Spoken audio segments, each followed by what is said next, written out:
Good evening, Thursday, December 23rd, 2021, about 9:50 p.m.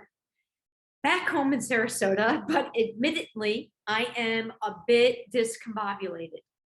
Very nice, albeit brief trip away, and very much still processing, a lot of things, not just the event itself, but being that I was away, I had a little bit more time, a little bit more space to talk to some people I hadn't spoken with in a while, to just you just kind of get a different perspective of things when you leave home. And I, after 15 weeks of travel for the better part of 6 years, 15 weeks a year being gone, I've forgotten how much I enjoy that change of perspective, and that change of energy in the city. Being an energy sensitive person, the simplest change on the surface provides such a rich experience for me.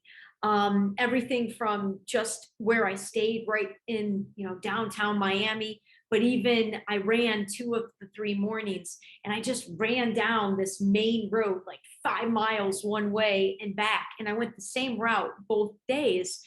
And, that's really unusual for me. I genuinely, generally I hate running by traffic, but it was such an interesting way to take in the energy of the city. And today it was a brisk run, and it's been a while since I ran that early because I've been doing most of my running midday when I'm here in Sarasota.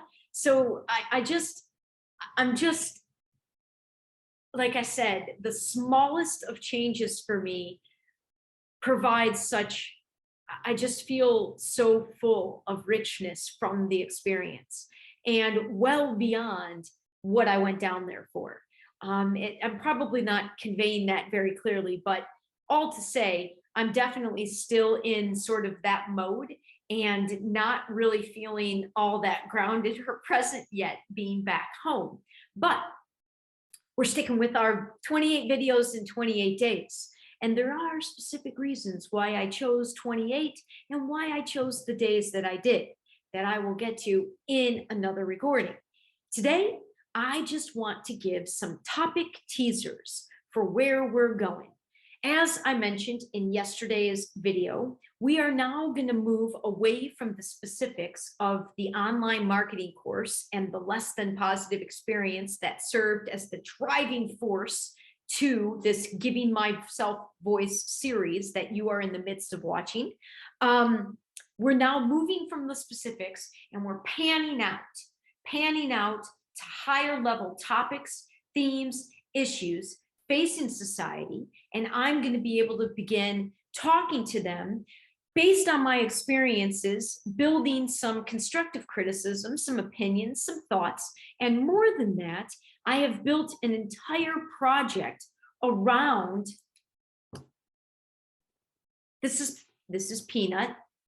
Sorry, she is my kitty that suffers a little bit from abandonment issues, so she probably won't go very far from me until at least tomorrow at some point, worried that I'm going to leave again.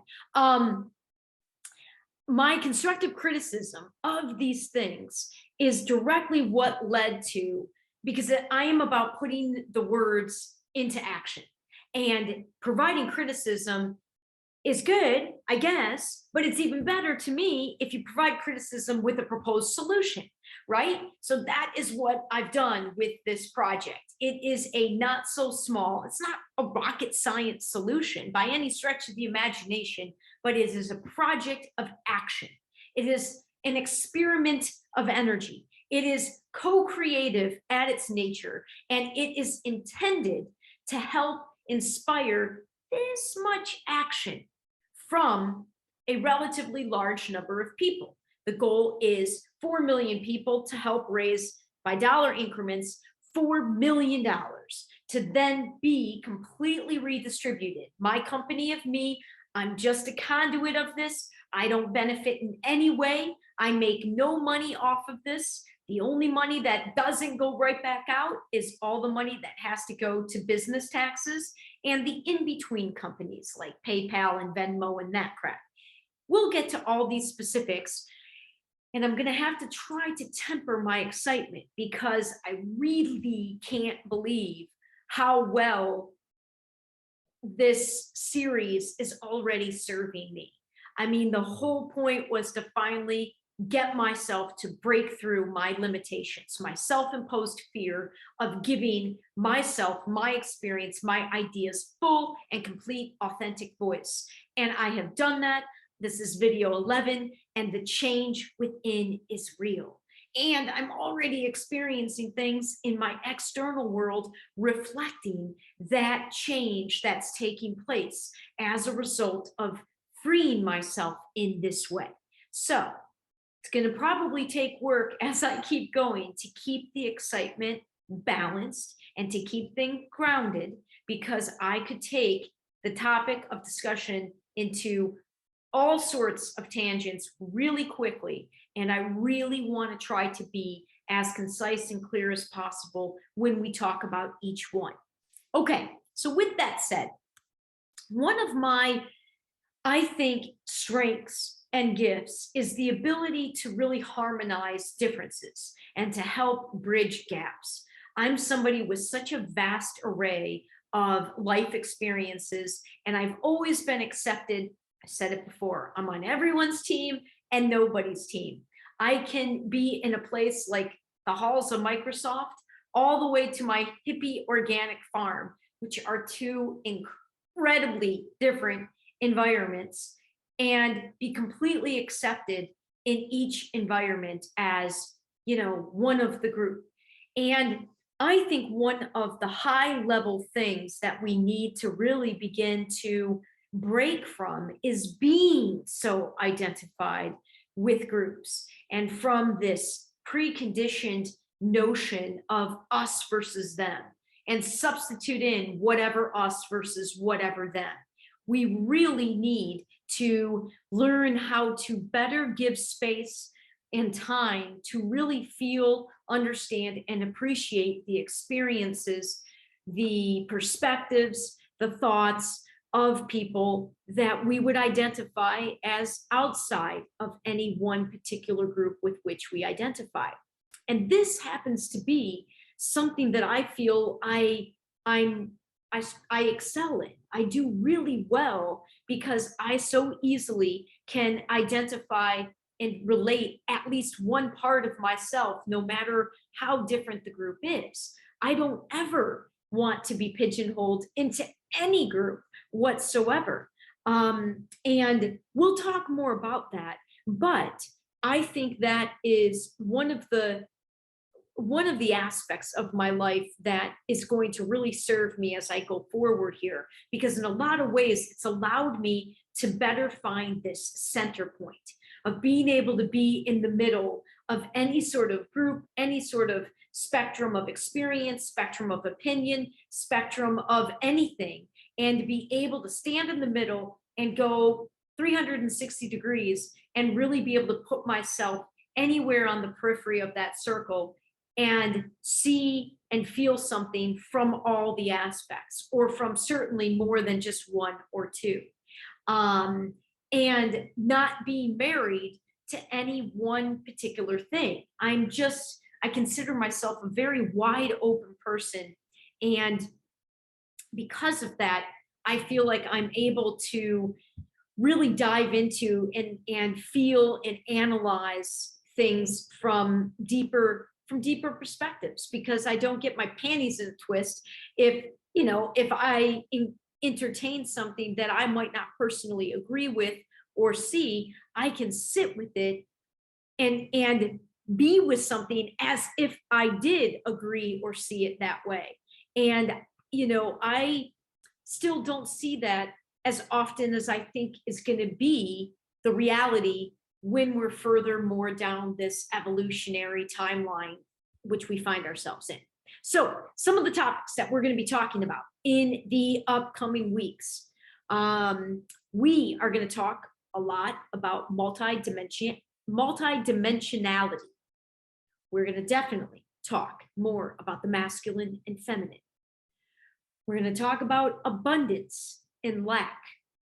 We're going to talk about money and spirituality, and spirituality as an industry, which, you know, these are all going to start to get into some uncomfortable, strange arenas for some, for many perhaps. Could be triggering, but I think they're also important things to just kind of open up the conversation and the energy towards.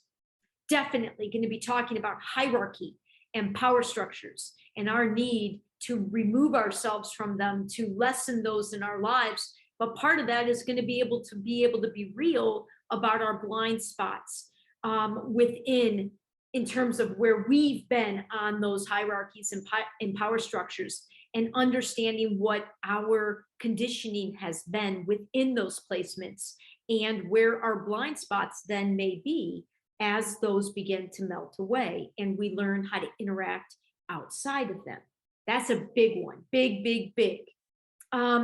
Opportunities to practice. Sort of alluded to this yesterday, talking about wanting to create a playing field as a metaphor, you know, a place to start living this spirituality, providing opportunities for people as they begin to awaken, no matter where they are on the spectrum, to get out there in the real world and start being able to contribute and practice immediately, rather than making it, again, building some sort of hierarchy within the spiritual community does not feel like the route that would be most efficient or most effective.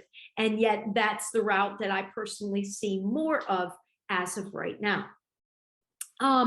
Also going to talk about the contrast of rich versus poor, speaking both in material wealth and spiritual wealth. We're going to talk about mainstream versus the more original, unique, authentic path of an individual. You know, that is also going to be a huge aspect, already is, of the reality that's surrounding us, and the shifts going on throughout society because of the past 2 years is wide, making this even more of an opportunity for folks. But a lot of people, I don't know, are ready to even recognize it as such. And again, just trying to give voice to some of these things, to start stringing some strings within people's hearts and within their souls. Because a lot of this, I think, is going to sound familiar to people from different, I'm not going to go off on that tangent right now. This is just, it's all about remembering. It's about remembering who we are, remembering our power, remembering what we are at our essence. So as part of that, I feel like part of my role is to speak to some of these things to help trigger those memories. And there are definitely going to be negative triggers as well, but we're hopefully going to balance those out with just as many, if not more, positive triggers, you know, and again, positive, negative, these are all just words, and talking more about words is going to be another topic that we're going to cover.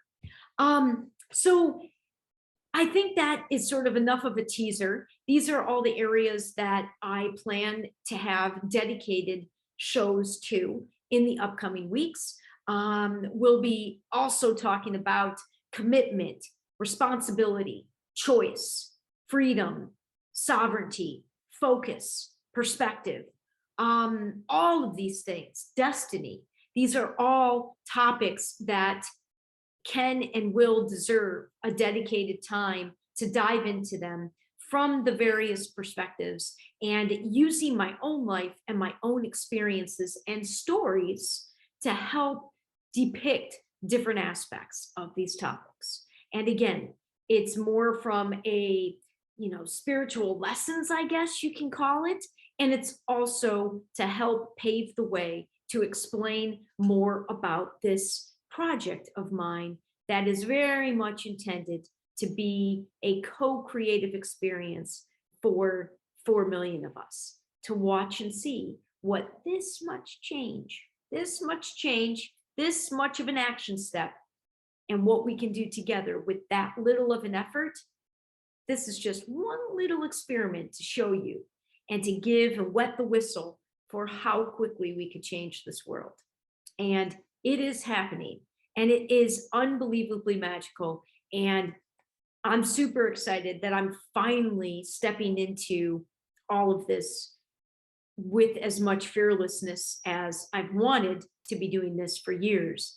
And now the time is here where I no longer care about how it's received, how it's not received. It's too important to just put it out there and let it resonate how it resonates with whom it's meant to resonate when it's meant to resonate with them. And if people want to come and play along, that is wonderful. But more than anything, I'm just hoping to ignite the energy within so that everybody gets their own game going out there. And then we get to come together and merge and play our games together and play. It's life should be magical. Life is a giant movie, and we are all our own directors and writers, and we have an opportunity to all become master creators of our own realities. But we do have some maturing to do. We do have some wisening up to do. And there is new material to learn because it's been hidden from us and we've been conditioned away from it. And I can almost guarantee that although it's more work and it's going to be hard in the beginning for people, depending on to what degree you were playing the other game and are being drawn to this new game, I just don't know how everybody doesn't want to be playing this new game. It's just so much more expansive and leaves so much more room for all of us to be more of our complete selves. But it does take a commitment and responsibility to, to own that, to own your life and to not put it off on somebody else. So therein lies why many won't choose it. Because the perception is that it's easier to give that power away and leave it up to somebody else. So this isn't a game for everybody, but if you're drawn, I invite you to keep playing, keep coming along. And that's all I'm going to do for tonight. This one was probably all over the place, but at least it's another video, another day, another video. We'll be better tomorrow in episode 12. And given I don't have traditional holiday plans, I will be doing recordings through the weekend. But for all of you that do have holiday plans, I hope you have a wonderful time with your friends, with your family, with your pets. And we will look forward to chatting with you tomorrow on Christmas Eve. Have a great night.